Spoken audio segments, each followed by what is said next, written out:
ಅನ್ಕೊಂಡಿದ್ಯಾ ನೀನು? ನೀನ್ ಇಲ್ಲ ಅಂದ್ರೆ ನಾನ್ ಬದುಕಲ್ಲ, ನೀನ್ ಕೈ ಕೊಟ್ರೆ ನಾನ್ ಕೈ ಕುಯ್ಕೊಂಡ್ ಸತ್ತೋಗ್ತೀನಿ ಅನ್ಕೊಂಡಿದ್ಯಾ? ಅಥವಾ ನೀನ್ ನನ್ನ ಮದ್ವೆ ಆಗ್ಲಿಲ್ಲ ಅಂದ್ರೆ ನನಗ್ ಲೈಫೇ ಇಲ್ಲ ಅನ್ಕೊಂಡಿದ್ಯಾ? ಏಯ್, ನನ್ನಲ್ಲಿ ಇಲ್ದಿರೋ ಅಟ್ರಾಕ್ಷನ್ ಆ ಪ್ರಿಯಾ ಹತ್ರ ಏನೋ ಇದೆ. ಒಂದೇ ಒಂದ್ಸಲ ನನ್ನ ಕ್ಲೋಸ್ ಅಪ್ ಅಲ್ಲಿ ನೋಡು. ನನ್ ಬ್ಯೂಟಿಗೆ ನೀನಂತ 100 ಜನ ಹುಡುಗರು ನಮ್ಮ ಮನೆ ಮುಂದೆ ಕ್ಯೂ ನಿಂತ್ಕೋತಾರೆ. ಆದ್ರೆ ನಾನ್ ನಿನ್ನ ಸುಮ್ನೆ ಬಿಡಲ್ಲ. ನೀನು ನನ್ನ ಕಾಡ್ದೋನು. ಬೇಡೋರ್ಗಿಂತ ಕಾಡೋರಂದ್ರೇನೆ ನನಗ್ ಥ್ರಿಲ್ಲು.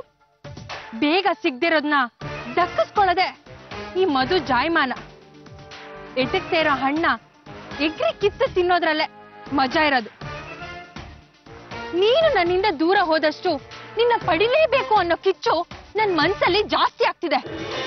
ಮಧು ಪ್ಲೀಸ್, ನನ್ನನ್ನು ನನ್ನ ಪಾಡಕ್ ಬಿಟ್ಬಿಡಿ. ಬಿಟ್ಟು ಸೋಲೋ ಹುಡುಗಿ ನಾನಲ್ಲ. ನನಗೆ ಯಾರ ಮುಂದೆನೂ ಸೋತು ಅಭ್ಯಾಸ ಇಲ್ಲ. ನಾನು ಗೆಲ್ಬೇಕು. ಮೊದ್ಲು ನಿನ್ನನ್ನ, ಆಮೇಲೆ ನಿನ್ ಪ್ರೀತಿನ, ಕೊನೆಗೆ ನಿನ್ ಸಂಪತ್ತನ್ನ, ನಿನ್ನನ್ನೇ ಆಳ್ಬೇಕು ಅನ್ನೋ ಮಹದಾಸೆ ನಂಗೆ.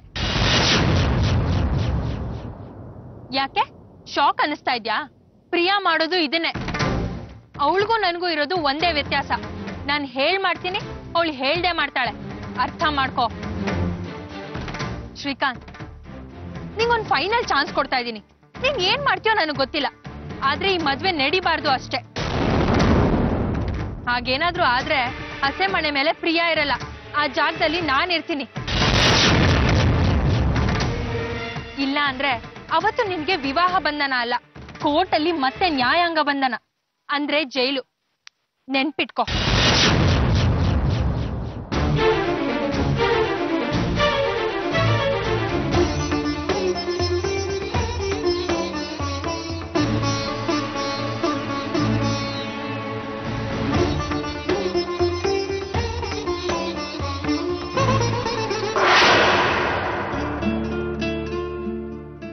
ಅರೆ ಪ್ರಿಯಾ, ಕೊನೆಗೂ ಇನ್ವಿಟೇಷನ್ ಹಂಚಕ್ ಹೋಗ್ಲಿಲ್ವಾ?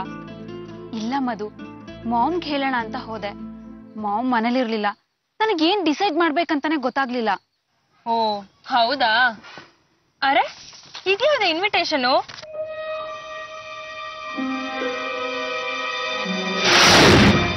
ಅರೆ ಪ್ರಿಯಾ, ಏನೇ ಇದು?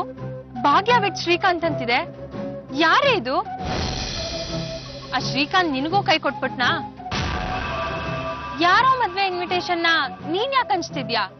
ಮಧು, ಭಾಗ್ಯ ಅಂದ್ರೆ ಬೇರೆ ಯಾರು ಅಲ್ಲ ಕಣೆ, ನಾನೇ. ವಾಟ್? ನೀನು ಭಾಗ್ಯನಾ? ಲೇ ಪ್ರಿಯಾ, ಆ ಬಿಚ್ಚೋಲೆ ಗೌರಮ್ಮನ ಹೆಸರು ನೀನ್ ಯಾಕೆ ಇಟ್ಕೊಂಡೆ? ಏಕಾಏಕಿ ಹೆಸರು ಚೇಂಜ್ ಮಾಡ್ಕೊಂಡ್ಬಿಟ್ಯಾ? ಹೌದು ಮಧು, ಇದ್ ಯಾರಿಗೂ ಗೊತ್ತಾಗೋದ್ ಬೇಡ ಅಂತ ಪರ್ಸನಲ್ ಇನ್ವಿಟೇಷನ್ ಕಾರ್ಡ್ನ ಪ್ರಿಯಾನೋ ಹೆಸರಲ್ಲೇ ಮಾಡ್ಸಿದ್ದೆ.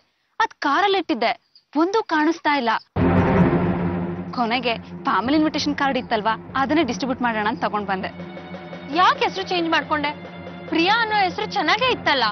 ನಂದು ಶ್ರೀಕಾಂತ್ ಅಂದು ಜಾತಕ ಸರಿ ಬರ್ಲಿಲ್ಲ ಕಣೆ. ಹೆಸರು ಚೇಂಜ್ ಮಾಡಿದ್ರೆ ಮಾತ್ರ ಮದ್ವೆ ಆಗೋದು, ಇಲ್ಲ ಅಂದ್ರೆ ಸಾಧ್ಯನೇ ಇಲ್ಲ ಅಂದ್ಬಿಟ್ರು ಶಾಸ್ತ್ರಿಗಳು. ಬೇರೆ ದಾರಿನೇ ಕಾಣ್ದೆ ಅವರೇ ಭಾಗ್ಯಲಕ್ಷ್ಮಿ ಅಂತ ರೀನೇಮ್ ಮಾಡಿದ್ರು. ಅಲ್ಲ ಕಣೆ ಪ್ರಿಯಾ, ನಾಳೆ ಭಾಗ್ಯಲಕ್ಷ್ಮಿ ಅಂದ್ರೆ ಮಕ್ಳಾಗಲ್ಲ, ಸಂತಾನ ಲಕ್ಷ್ಮಿ ಅಂತ ಹೆಸರಿಟ್ಕೊ ಅಂತಾರೆ. ಅದ್ ನೀನ್ ಹೂ ಅನ್ಬಿಡ್ತೀಯಾ? ಮಧು, ಸುಮ್ನೆ ಏನೇನೋ ಹೇಳ್ಬೇಡ್ವೆ. ನನಗ್ ಹೆಸರು ಚೇಂಜ್ ಮಾಡ್ಕೊಳಕ್ಕೆ ಸ್ವಲ್ಪನೂ ಇಷ್ಟ ಇರ್ಲಿಲ್ಲ, ಆದ್ರೆ ಬೇರೆ ದಾರಿನೇ ಇರ್ಲಿಲ್ಲ ಅಂತ ಹೇಳದ್ನಲ್ವೇ. ಏ ಪ್ರಿಯಾ, ನೀನ್ ಎಂತ ಬೋಲ್ಡ್ ಹುಡುಗಿ.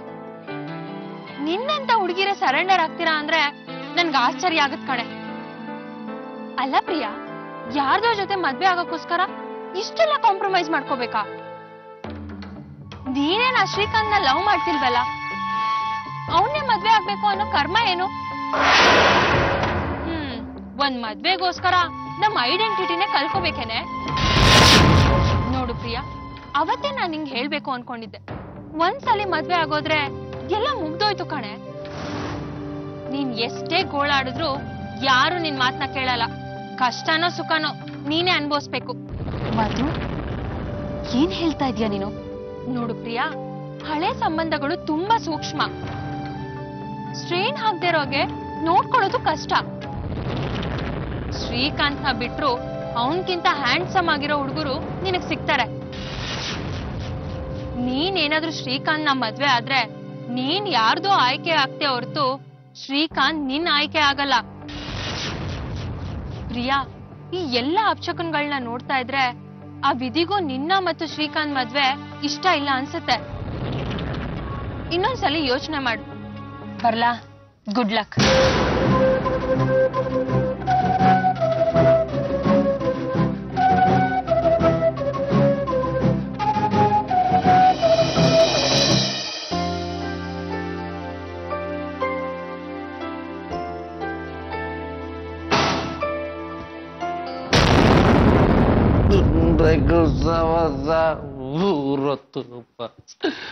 ಶ್ರೀಕಾಂತ, ಏನಾಯ್ತು ನಿನಗೆ?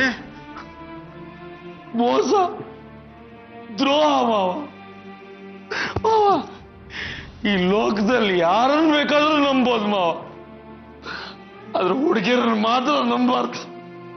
ಶ್ರೀಕಾಂತ, ಏನೋ ಇದು? ಕುಡ್ಕೊಂಡು ಬಂದಿದ್ಯಲ್ಲೋ? ಕುಡ್ಕೊಂಡ್ ಬಂದಿಲ್ಲ ಮಾವ, ತೀರ್ಥ ಹಾಕೊಂಡ್ ಬಂದಿದ್ದೀನಿ. ಸಕಲ ಸಂಕಷ್ಟಗಳನ್ನ ಮರೆಸೋ ಪಾವನ ತೀರ್ಥ. ಹಳೆ ನೋವುಗಳನ್ನೆಲ್ಲ ಮರೆಸಿ ಜೀವನದಲ್ಲಿ ಹೊಸ ಚೈತನ್ಯ ಮೂಡಿಸೋ ಪವಿತ್ರ ತೀರ್ಥ ಮಾವ. ಗಾಡಿ ಫುಲ್ಲು ರಿಪೇರಿಗೆ ಬಂದಿತ್ತು, ಸ್ವಲ್ಪ ಆಯಿಲಿಂಗ್ ಜಾಸ್ತಿ ಮಾಡಿಸ್ಬಿಟ್ಟೆ. ಶ್ರೀಕಾಂತ, ನಿನ್ಗೇನ್ ತಲೆಗೆಲೆ ಕೆಟ್ಟಿದ್ಯೇನೋ? ಮದ್ವೆ 4 ದಿವಸ ಇದೆ, ಕುಡ್ಕೊಂಡ್ ಬಂದಿದ್ಯಲ್ಲೋ? ಮದ್ವೆ? ಯಾರಾಗ ಮದ್ವೆ? ಏನೋ ಈಗ ಕೇಳ್ತಾ ಇದ್ಯಾ? ನಿನ್ ಮದ್ವೆ ಕಣೋ. ಏಯ್, ಯಾವನಿಗೆ ಬೇಕ ಮದ್ವೆ? ಬೇಕಾದ್ರೆ ಇನ್ನೊಂದು ಮದ್ವೆ ನೀನೇ ಮಾಡ್ಕೊಂಡು ಸಾಯ್ ಹೋಗ್. ನಾನು ಯಾವ್ದಾದ್ರು ಮಠಕ್ಕೆ ಸೇರ್ಕತೀನಿ. ಲೇ, ಅಲ್ಲೋಗಿ ಕದ್ದು ಮುಚ್ಚಿ ಹೆಂಗಸ್ರು ಸಹವಾಸ ಮಾಡಕ್ಕ? ಮರ್ಯಾದೆಗೆ ತಪ್ಪಿಗೆ ಮದ್ವೆ ಆಗಿ ಸಂಸಾರ ಮಾಡೋದ್ ನೋಡು. ಓಹ್, ಕೆಲವು ಮಠದಲ್ಲಿ ಅಂತ ಪ್ರಾಬ್ಲಮ್ ಇದೆ ಅಲ್ವಾ? ಅಲ್ಲೂ ನಾವು ನೆಟ್ಗಿರಾಕಿ ಹುಡುಗಿಡ್ ಬಿಡಲ್ಲ ಅಂತಾರಲ್ಲ ಮಾವ. ಏನ್ ಮಾಡೋದು ಮಾವ? ನೀನು ಅವತ್ತು ಹೊರಟಿದ್ಯಲ್ಲ, ನಾನು ಹಾಗೆ ಹಿಮಾಲಯಕ್ಕೆ ಹೋಗ್ಬಿಡ್ತೀನಿ. ಲೇ, ಈಗ ಮದ್ವೆ ಆಗೋದ್ ಬಿಟ್ಟು ಹಿಮಾಲಯಕ್ಕೆ ಹೋಗೋ ಅಂತದ್ದೇನೋ ಆಗಿದೆ ನಿನಗೆ? ಅವಾಗ ಸುಖಕ್ಕೋಸ್ಕರ ಮದ್ವೆ ಆಗ್ಲಿ ಮಾವ. ಈಗ ನೀನ್ ಕೊಡ್ತಾ ಇರೋ ಸುಖನೇ ನಾನು ನೋಡ್ತಾ ಇಲ್ವಾ? ನಿಂದಾದ್ರೂ ಪರವಾಗಿಲ್ಲ ಮಾವ, ನಾನೆಲ್ಲಾದ್ರೂ ಮದ್ವೆ ಆಗ್ಬಿಟ್ರೆ ಈ ಹುಡುಗಿರ್ ಇರಕ್ಕೆ ಬಿಡಲ್ಲ ಮಾವ. ಒಳ್ಳೆ ಬೇತಾಳ ತರ ನನ್ ಕಾಡ್ತಾನೆ ಇರ್ತಾರೆ. ಹಳೆ ವೈನು ತುಂಬಾ ರುಚಿ ಅಂತೆ, ಆದ್ರೆ ಹಳೆ ಹುಡುಗಿ ತುಂಬಾ ನೋವು ಮಾವ, ತುಂಬಾ ನೋವು. ನನ್ಗಂತೂ ಈ ಹುಡುಗಿರ ಕುಲದ ಮೇಲೆ ಜಿಗುಪ್ಸೆ ಬಂದೋಗಿದೆ ಮಾವ. ನೀನ್ ಕುಡ್ದಿರೋದು ಇಳಿದ್ಮೇಲೆ ಎಲ್ಲ ಸರಿ ಹೋಗುತ್ತೆ. ನಿನಗ್ ಮದ್ವೆ ಹೇಗ್ ಮಾಡಿಸ್ಬೇಕು ಅನ್ನೋದು ನಮ್ಗೆ ಗೊತ್ತು. ಮೊದ್ಲು ರೂಮ್ ಹೋಗಿ ತೆಪ್ಪಗ್ ಬಿತ್ಕೋ. ಇಲ್ಲ, ನಾನ್ ಮದ್ವೆ ಆಗಲ್ಲ, ಬಿಲ್ಕುಲ್ ನನ್ ಮದ್ವೆ ಆಗಲ್ಲ. ನೀನೆಲ್ಲಾದ್ರೂ ಫೋರ್ಸ್ ಮಾಡಿದ್ರೆ ನಾನು ಈಗಲೇ ಮನೆ ಬಿಟ್ಟು ಹೋಗ್ತೇನೆ. ಲೇ, ಬೇಡ ಬಾರೋ, ಬೇಡ ಬರೋ. ಏನೋ ಇದು? ನಿನ್ನ ಅವಸ್ಥೆ ನನ್ನ ಕೈಲಿ ನೋಡಕ್ ಆಗ್ತಿಲ್ಲ ಕಣ. ನಾನೇ ಕರ್ಕೊಂಡೋಗಿ ನಿನ್ ರೂಮಲ್ಲಿ ಮಲಗಿಸ್ತೀನಿ. ಬಾ ಹೋಣ. ಬಾ. ಬಿಡು ಬಿಡು, ಡೋಂಟ್ ಟಚ್. ನನ್ಗೆ ಯಾರ ಸಹಾಯನೂ ಬೇಕಾಗಿಲ್ಲ. I can stand on my own leg. I can stand on my own leg. Srikanth, Srikanth, ನಂಬರ್ತು, ಯಾವ ಹುಡುಗಿರ್ನು ನಂಬರ್ತು. ಎಲ್ಲ ಮೋಸ, ಎಲ್ಲ ದ್ರೋಹ.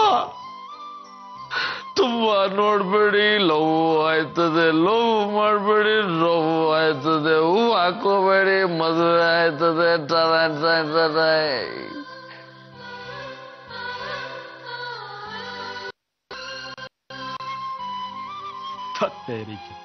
ಗಿಲ್ಲೆ ಫ್ಲಾಟ್ ಆಗ್ಬಿಟ್ನಲ್ಲಪ್ಪ. ಛೇ,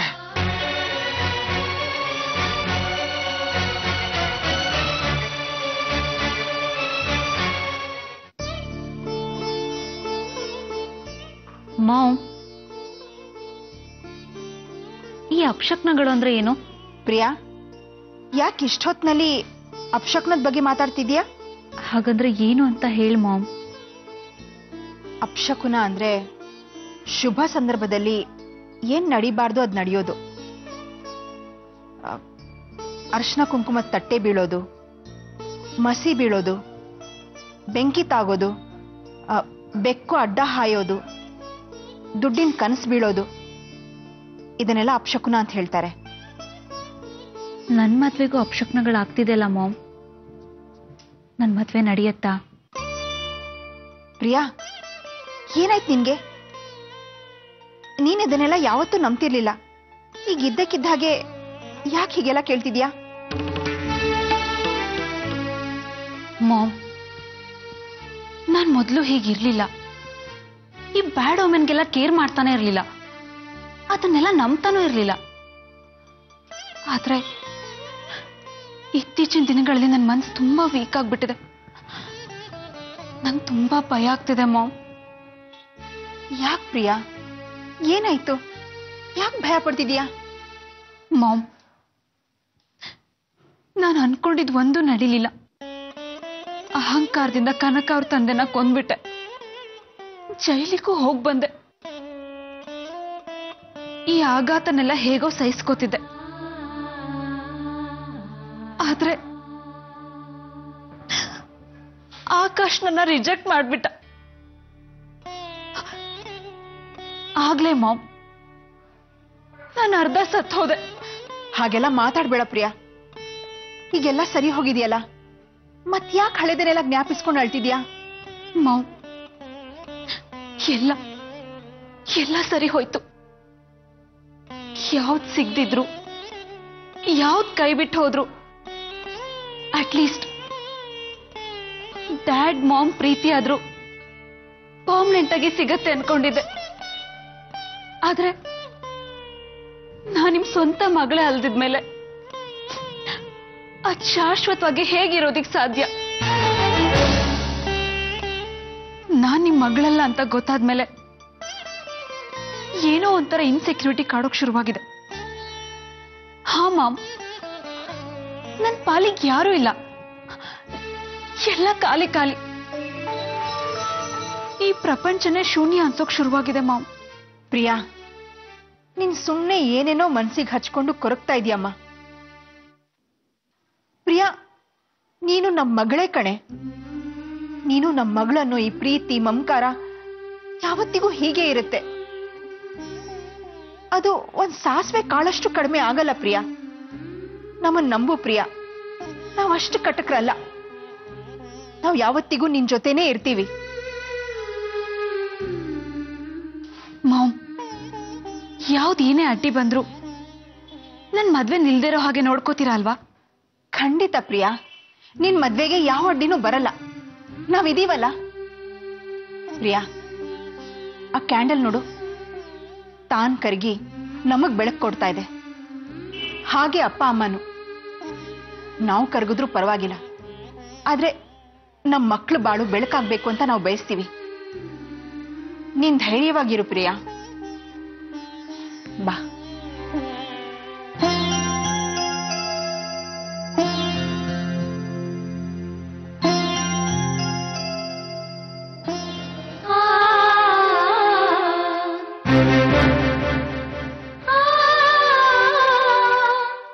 ಅರೆ ಕನಕ, ಏನ್ ಯೋಚನೆ ಮಾಡ್ತಿದ್ಯಾ?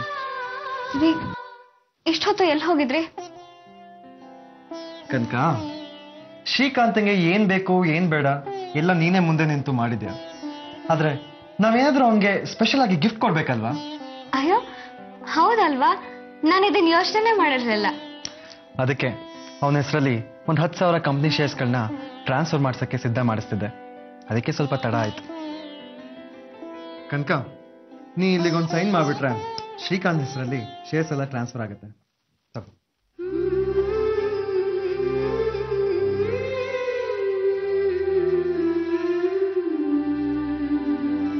ಅರೆ ಕನಕ, ಯಾಕೇನು ಮಾತಾಡ್ತಾ ಇಲ್ಲ?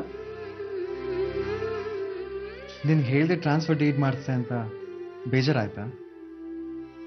ಛೇ, ಹಾಗೇನಿಲ್ಲ. ಮತ್ತ್ಯಾಕೆ ಮೌನ ಆಗ್ಬಿಟ್ಟೆ? ರೀ, ನಿಮ್ಗೆ ನಿಮ್ ತಮ್ಮನ ಮೇಲೆ ಅದೆಷ್ಟೋ ಅಭಿಮಾನ ವಿಶ್ವಾಸ. ಅವ್ರು ನಿಮ್ ಸ್ವಂತ ತಮ್ಮ ಅಲ್ದೇ ಇದ್ರು ಒಡ ಹುಟ್ಟೋರ್ಗಿಂತ ಹೆಚ್ಚಾಗಿ ಪ್ರೀತಿ ತೋರಿಸ್ತಿದ್ದೀರಿ. ಆದ್ರೆ ಅವ್ರಿಗಿನ್ನ ಸೀರಿಯಸ್ನೆಸ್ ಬಂದಿಲ್ವಲ್ಲ ಅಂತ ಬೇಜಾರಾಗ್ತಿದೆ. ಯಾಕಂತ ಏನಾಯ್ತು? ನೀವೇನೋ ಮದ್ವೆ ಗಿಫ್ಟು ಅಂತ 10,000 ಶೇರ್ ಟ್ರಾನ್ಸ್ಫರ್ ಮಾಡ್ಸಕ್ ಹೊರಟಿದ್ದೀರಿ. ನಿಮ್ ತಮ್ಮನ್ಗೆ ಮದ್ವೆನೇ ಬೇಡಂತೆ, ಹಿಮಾಲಯಕ್ಕೆ ಹೊರಟೋಗ್ತಾರಂತೆ. ಕನಕ ಏನ್ ಹೇಳ್ತಿದ್ಯಾ? ಅವ್ನಿಗೇನಾದ್ರು ತಲೆಗಿಲೆ ಕೆಟ್ಟಿದ್ಯಾ ಅಂತ? ರೀ, ಕುಡ್ದ ಅಮಲಿನಲ್ಲಿ ಹಾಗೆಲ್ಲ ಹೇಳಿರ್ಬೋದು. ಬೆಳಗ್ಗೆ ಹೊತ್ತಿಗೆ ಸರಿ ಹೋಗ್ತಾರ ಬಿಡಿ. ಏನು ಶ್ರೀಕಾಂತ ಕುಡಿದು ಬಂದಿದ್ದಾನ? ಅದು ಯಾರೋ ಫ್ರೆಂಡ್ಸ್ ಬಲವಂತ ಮಾಡಿರ್ಬೇಕು, ಅದಕ್ಕೆ ಸ್ವಲ್ಪ ಕುಡ್ದಿರ್ಬೇಕು. ಮದ್ವೆಗೆ 2 ದಿವಸ ಇಟ್ಕೊಂಡು ಕುಡಿದು ಬರ್ತಾನ? ಎಲ್ಲಿದ್ದ ಅವನು ರಾಸ್ಕಲ್? ಇವತ್ತು ಅವನಿಗೆ ಗ್ರಾಚಾರ ಬಿಡಿಸ್ತೇನೆ. ರೀ ರೀ ಬೇಡ, ನೀವೀಗ ಅಲ್ಲಿಗೆ ಹೋಗ್ಬೇಡಿ. ನೀನ್ ಸುಮ್ನಿರೋ ಕನಕ, ನನ್ನ ತಡಿಬೇಡ. ಅವನು ತೀರಾ ಹೆಚ್ಕೊಂಡ್ಬಿಟ್ಟಿದ್ದಾನೆ. ಪ್ಲೀಸ್ ನನ್ ಮಾತ್ ಕೇಳಿ. ನೀವೀಗ ಅಲ್ಲಿಗೆ ಹೋಗಿ ಗಲಾಟೆ ಮಾಡಿದ್ರೆ ನಾನ್ ಚಾಡಿ ಹೇಳ್ದೆ ಅಂತ ಆಗತ್ತೆ. ನೀವೇ ಹೇಳಿದ್ರಲ್ಲ ಶ್ರೀಕಾಂತ್ ಅಲ್ಲಿ ಬದಲಾವಣೆ ತಂದು ದೊಡ್ಡ ಪವಾಡ ಮಾಡಿದ್ಯಾ ಅಂತ. ನನ್ ಶ್ರಮ ಎಲ್ಲ ಹೊಳೆಲಿ ಹುಣಸೆ ಹಣ್ಣು ತೊಳ್ದಾಗ ಆಗೋಗತ್ತೆ. ಹಾಗಂತ ಅವನ್ನ ಸುಮ್ನೆ ಬಿಟ್ಬಿಡಕ್ಕಾಗತ್ತಾ? ನೋಡಿ, ಅವ್ರು ಹಾಗೆ ಕುಡ್ಕೊಂಡ್ ಬಂದು ಮದ್ವೆ ಬೇಡ ಅಂತ ಹೇಳೋದಕ್ಕೆ ಏನಾದ್ರೂ ಕಾರಣ ಇರುತ್ತೆ. ಅದೆಲ್ಲ ನಾನ್ ವಿಚಾರಿಸ್ತೀನಿ. ನೀವೀಗ ಅಲ್ಲಿಗೆ ಹೋಗಿ ರಥಾಂತ ಮಾಡ್ಬೇಡಿ. ನಿನ್ ಮಾತಿಗೆ ಬೆಲೆ ಕೊಟ್ಟು ಸುಮ್ಮನಿದ್ದೀನಿ ಅಷ್ಟೇ. ನೀನ್ ಅದೇನ್ ಮಾಡ್ತೇವೆ ಗೊತ್ತಿಲ್ಲ ಕನಕ.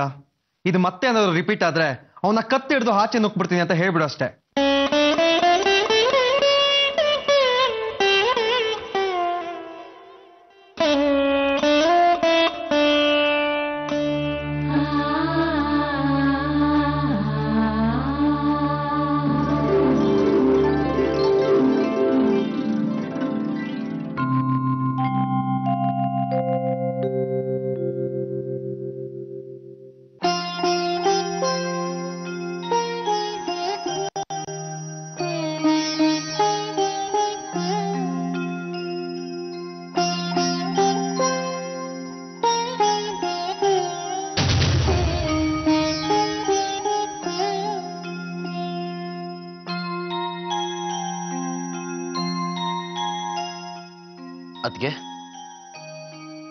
ಅದ್ಗೆ ಇದೇನತ್ಗೆ ನೀವು ಇಲ್ಲಿ ಮಲ್ಕೊಂಡಿದ್ದೀರಾ? ಶ್ರೀಕಾಂತ್, ರಾತ್ರಿ ನೀವು ಊಟನೂ ಮಾಡದೆ ಮಲಗ್ಬಿಟ್ಟಿದ್ರಲ್ಲ, ಏನಾಯ್ತೋ ಏನೋ ಅಂತ ಗಾಬರಿ ಆಯ್ತು. ವಿಚಾರಿಸೋಣ ಅಂತ ಬಂದೆ. ನೀವು ಮಲಗಿದ್ರಲ್ಲ, ಎಪ್ಸೋದ್ ಬೇಡ ಅಂತ ಹಾಗೆ ಕೂತ್ಬಿಟ್ಟೆ, ನಿದ್ದೆ ಬಂದ್ಬಿಡ್ತು. ಅದ್ಗೆ ನೀವ್ಯಾಕೆ ನನ್ ಕಾಯ್ಬೇಕು? ಅದಿರ್ಲಿ ಶ್ರೀಕಾಂತ್, ಇಲ್ಲಿ ಯಾಕೆ ಮಲಗಿದ್ದೀರಾ? ಹುಷಾರಿಲ್ವಾ ನಿಮ್ಗೆ? ಅದು ಅದು ಸ್ವಲ್ಪ ತಲೆನೋಯ್ತಿತ್ತು, ಹಾಗೆ ಮಲಗ್ಬಿಟ್ಟೆ. ಔಷಧಿ ತಗೊಂಡ್ರಾ? ಹಾ ತಗೊಂಡೆ. ಸ್ವಲ್ಪ ಓವರ್ ಡೋಸೇ ತಗೊಂಡಿರ್ಬೇಕಲ್ವಾ? ಹೇಳಿ ಶ್ರೀಕಾಂತ್, ಔಷಧಿ ಸ್ವಲ್ಪ ಜಾಸ್ತಿನೇ ಆಗಿರ್ಬೇಕಲ್ವಾ? ಯಾಕೆ ಮುಖ ಪಕ್ಕಕ್ಕೆ ತಿರ್ಸ್ಕೊಳ್ತೀರಿ ಶ್ರೀಕಾಂತ್? ನನ್ ಮುಖ ನೋಡ್ ಮಾತಾಡಿ. ಬೇಡ ಅದ್ಕೆ, ನಿಮ್ ಮುಖ ಕೊಟ್ಟು ಮಾತಾಡೋ ಪರಿಸ್ಥಿತಿ ಎಲ್ಲ ನಾನಿಲ್ಲ. ದಯವಿಟ್ಟು ಇಲ್ಲಿಂದ ಹೊರಟೋಗಿ. ನೀವು ಕುಡ್ದು ಬಂದಿದ್ದೀರಾ ಅಂತ ಗೊತ್ತಾಯ್ತು ಅಂತ ತಾನೆ? ಪರವಾಗಿಲ್ಲ, ನನ್ನ ಜೊತೆ ಮಾತಾಡಿ ಶ್ರೀಕಾಂತ್. ನೀವ್ ಯಾವತ್ತೂ ಕುಡ್ದು ಮನೆಗೆ ಬಂದಿದ್ದನ್ನ ನಾನು ನೋಡೇ ಇರ್ಲಿಲ್ಲ. ಯಾಕೆ ಹೀಗೆ ಮಾಡ್ತಿದ್ದೀರಿ? ಅದಕ್ಕೆ ಪ್ಲೀಸ್ ದಯವಿಟ್ಟು ನಾನು ಏನು ಕೇಳಬೇಡಿ, ನನ್ನ ಪಾಡಿಗೆ ನನ್ನನ್ನು ಬಿಟ್ಬಿಡಿ. ಹಾಗಂದ್ರೆ ಹೇಗ್ ಶ್ರೀಕಾಂತ್? ಮದ್ವೆಗೆ ಇನ್ 3 ದಿನ ಇಟ್ಕೊಂಡು ಹೀಗೆ ಕುಡಿಯೋಕ್ ಶುರು ಮಾಡಿದಿರಲ್ಲ, ಏನಾಯ್ತು ನಿಮ್ಗೆ? ಅದಕ್ಕೆ ನನ್ಗೆ ಏನು ಕೇಳ್ಬಿಡಿ ಅಂತ ಹೇಳದ್ನಲ್ಲ. ಈ ಮದ್ವೆ ನಿಲ್ಲಿಸ್ಬಿಟ್ರೆ ದೊಡ್ಡ ಉಪಕಾರ ಆಗತ್ತೆ. ನಿಮಗ್ ಕುಡ್ತಿರೋದು ಇಳ್ದಿದೆ ತಾನೆ? ನೀವ್ ಏನ್ ಮಾತಾಡ್ತಿದ್ದೀರಾ ಅಂತ ಜ್ಞಾನ ಇದೆಯಾ ನಿಮ್ಗೆ? ಮದ್ವೆಗೆ ಒಪ್ಪಿಗೆ ಕೊಟ್ಟು 2 ಕಡೆ ಸಿದ್ಧತೆಗಳು ನಡೀತಿವೆ.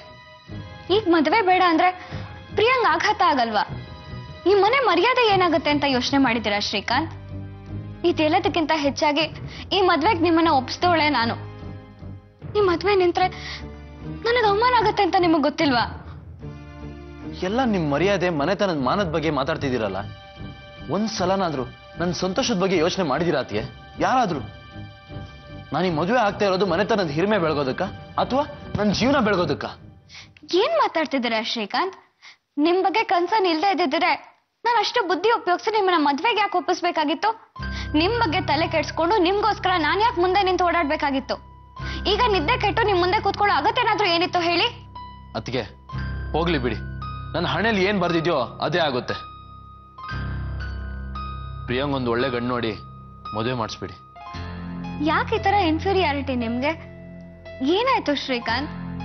ಯಾಕೆ ಏಕಾಏಕಿ ಮದ್ವೆ ಬೇಡ ಅಂತಿದ್ದೀರಾ? ನಿಮ್ ಮನ್ಸಲ್ಲಿ ಏನಿದೆ ಅನ್ನೋದನ್ನ ನನ್ನ ಹತ್ರನಾದ್ರೂ ಹೇಳಿ. ಮದುವೆ ಆಗಿ ನೆಮ್ಮದಿಯಾಗಿ ಬದುಕೋಕ್ಕಾಗಲ್ಲ ಅಂದ್ಮೇಲೆ ಯಾಕದ್ಕೆ ಮದುವೆ ಆಗ್ಬೇಕು? ಏನ್ ಹೇಳ್ತಿದ್ದೀರಾ ಶ್ರೀಕಾಂತ್? ಮದ್ವೆ ಆದ್ರೆ ನೆಮ್ಮದಿಯಾಗಿ ಬದುಕಕ್ಕಾಗಲ್ಲ ಅಂತ ನಿಮ್ಗೆ ಯಾಕೆ ಅನ್ಸ್ತು? ಅದ್ಗೆ ಈ ಮದುವೆ ಸೆಟ್ ಆದ್ರೆ ಮಧು ನನ್ನ ದಾರಿಯಿಂದ ದೂರ ಹೋಗ್ತಾಳೆ ಅಂತ ಹೇಳಿದ್ರಿ ತಾನೆ.